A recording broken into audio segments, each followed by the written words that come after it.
Huli ang isang laborer sa isang buy-bust operation na isinagawa ng PNP sa Barangay Bunaw, Tupi, South Cotabato. Ang detalye ng report mula kay Patrolwoman Rosalie Umalay.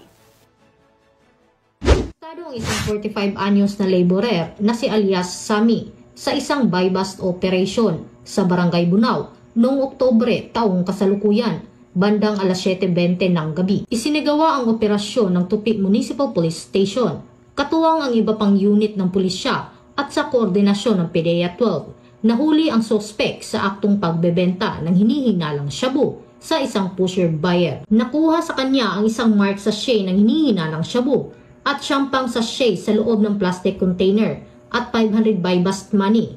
Tinatayang 2.5 gramo ang kabuuang bigat ng droga na nagkakahalaga ng humigit kumulang 17,000 pesos. Sinampahan ang sospek ng kasong paglabag sa Section 5 at 11 ng Republic Act 9165 o Comprehensive Dangerous Drugs Act of 2002. Mula dito sa General Santos City, ako ang inyong PNN correspondent, Patrolwoman Rosalie Umalay, alagad ng batas, tagataguyod ng Balitang Pulis.